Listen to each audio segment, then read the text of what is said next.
In short, if my marriage is like other ones, women will not have problem. Although when my husband was alive, you know what he used to call me? Powerful woman. So when I remember that word, I said, no, I have to claim this word. I'm a powerful woman. Some widows, when they feel that they are weak, they say, my dear, stand up. You can do it. Hold on education, nothing more than education. If you have education, my dear, you have future. This new generation now, none of them want to work. All of them are looking for quick money. And quick money doesn't last.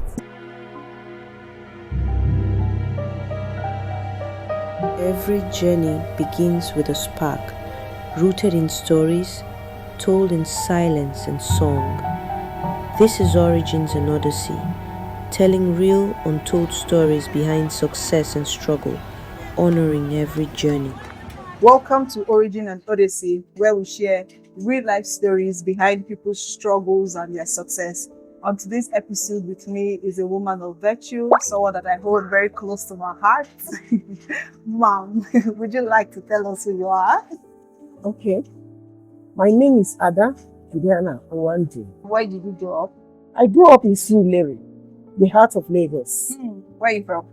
I'm from Imo State. You're from Imo State, but you were born in Lagos? Yes, I was born and brought up in Lagos. Okay, so can you tell us what it was like being born in Lagos State? What childhood was like in Lagos State?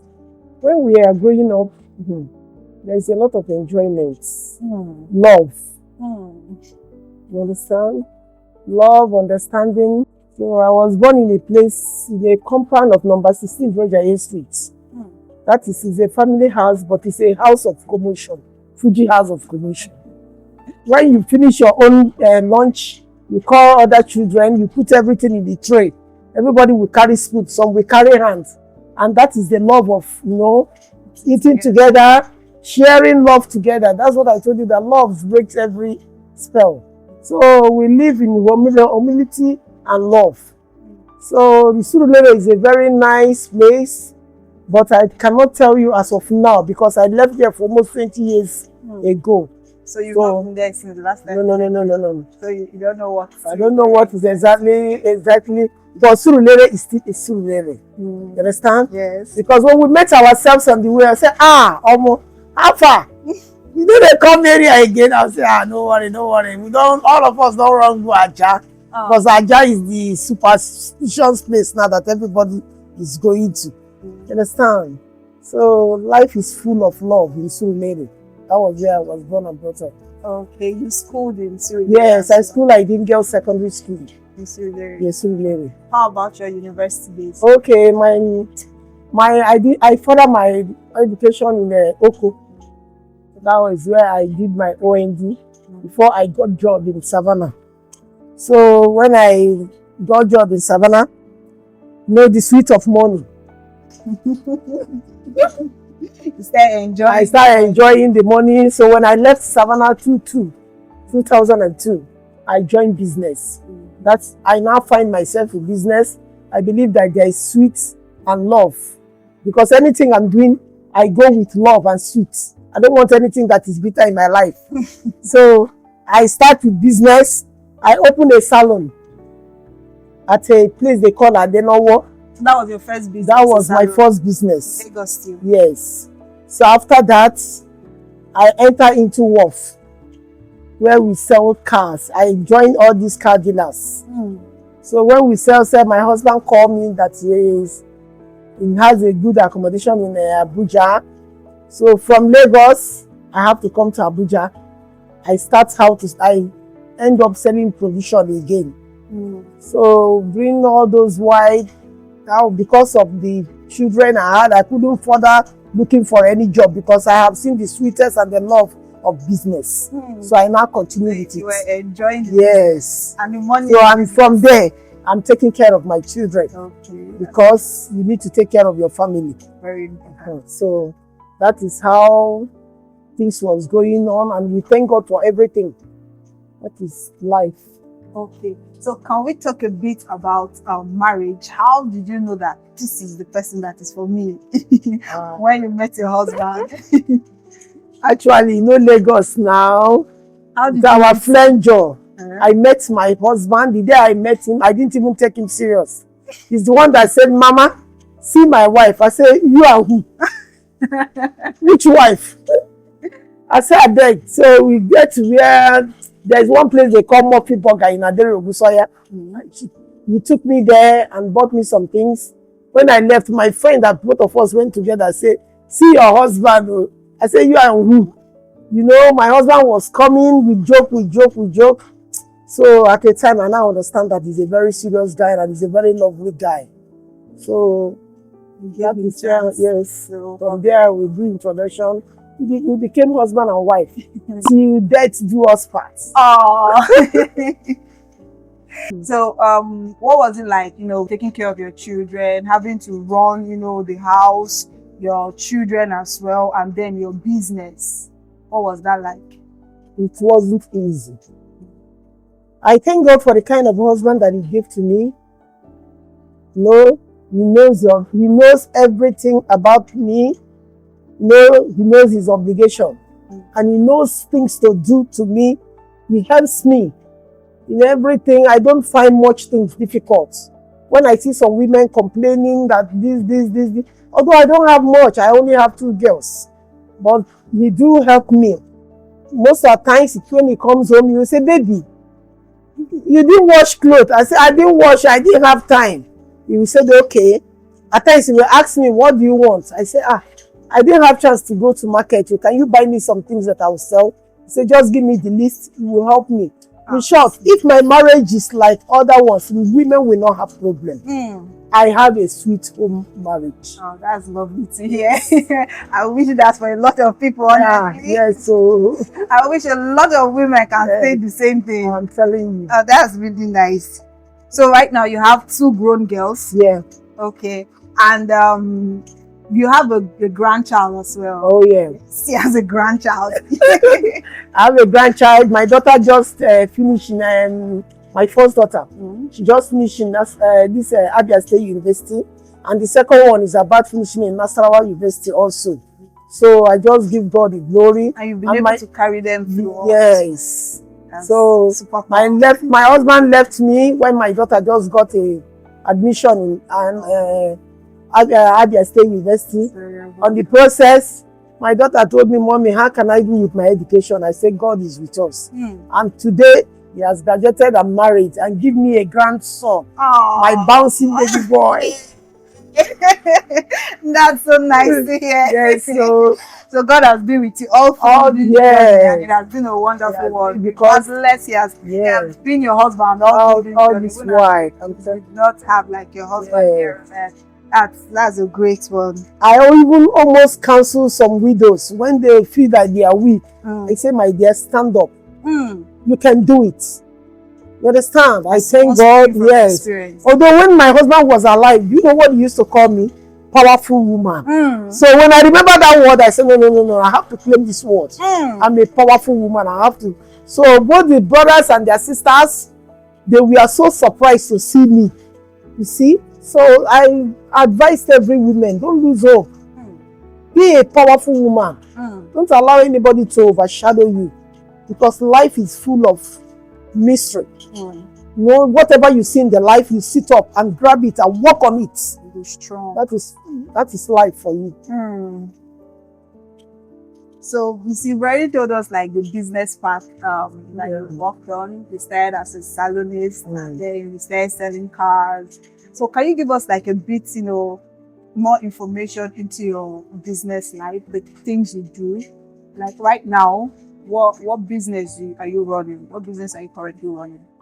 As of right now, I'm into business of going to Akwa Ibom. At times I go to you to order for crayfish.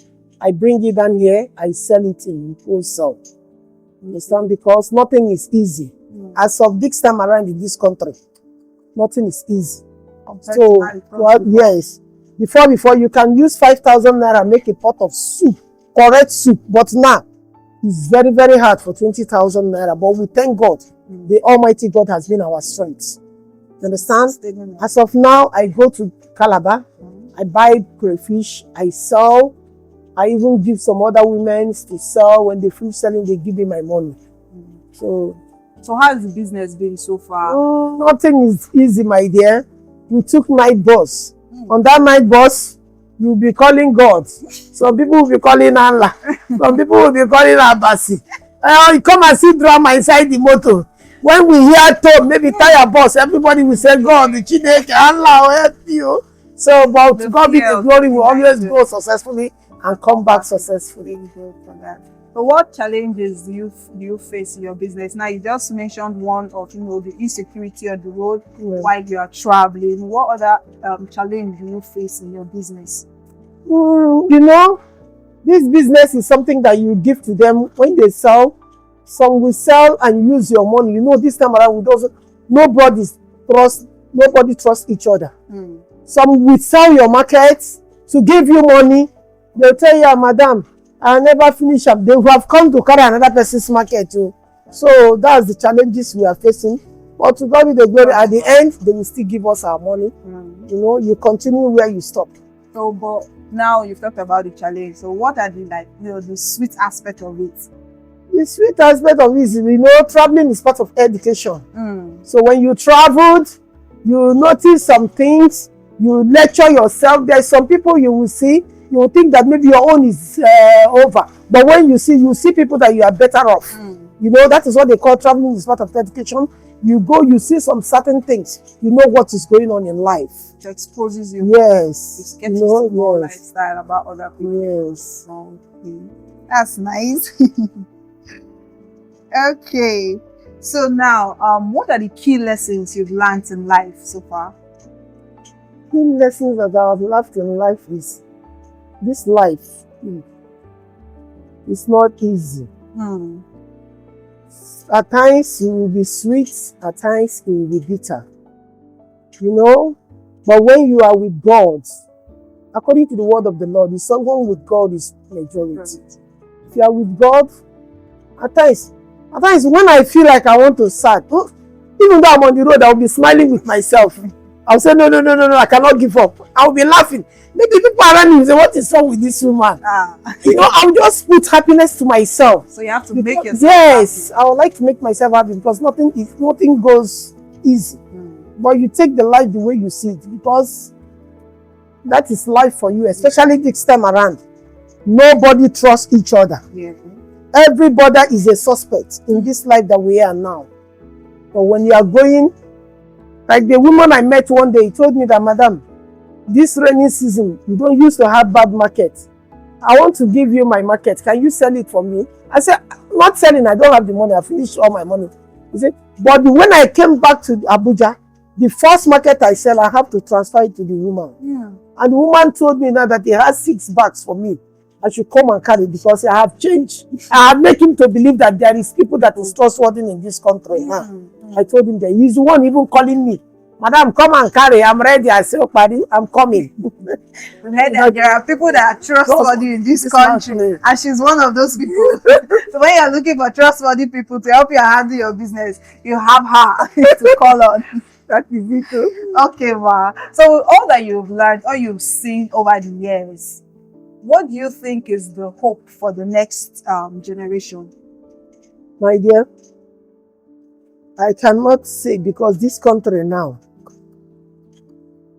we don't know where we are heading to. It's only God intervention.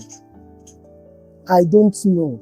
I cannot say because every day things are getting worse and worse.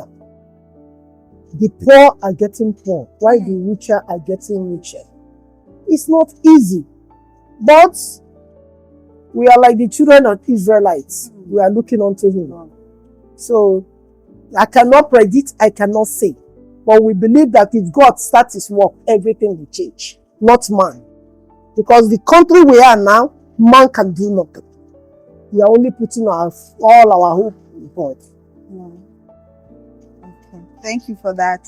So, what lesson would you like to, give the next generation coming up, especially the young girls coming up? Because these days you see a lot of things with young ladies in their early 20s, some even teenagers, and you cannot fathom what's going on. Where are we going to with the way young people are, drafting away from what we used to know as normal and creating abnormalities and making abnormal now become the normal things. So how do you want to advise this next generation, this younger generation coming up? My dear sister, everything depends on the family that you comes out from. That is the foundation. Not when there's some children, the mothers are not helping. The way you brought up your child, when he grows, that is what is going to be. You understand? Yes. When your child is doing something wrong, tell her that, my dear, this thing that you're doing is not good. But the advice I have for the new generation that is coming, that some people will say, to go to school is not necessary. My dear, is necessary. So your fellow human being cannot oppress you. You understand? Yeah. Hold on education, nothing more than education. So when other children are standing, you stand and defend yourself and claim who you are. But if you do not, most new generations that are coming up now, they don't believe in education. They believe that, yes, all these actresses, they are making their money. Me, myself, I will make my money. That is why they are putting hands on all these wrong things. They believe that that place is the easy way. It's not the easy way. If you have education, my dear, you have future. One day, God can turn things around. As I said before, it can favor you. So everybody should hold on to God and believe that one day my own change will come and it will come for good. So because this new generation now, none of them want to work. All of them are looking for quick money. And quick money doesn't last. Doesn't last. The same quick way it comes, the same quick way it goes. So thank you so much, Ma, for granting us this privilege to hear your words of wisdom today. Thank you so much. We are really grateful. We appreciate your presence here today. And that's today on today's episode on Origin and Odyssey. We'll see you on the next one. Bye.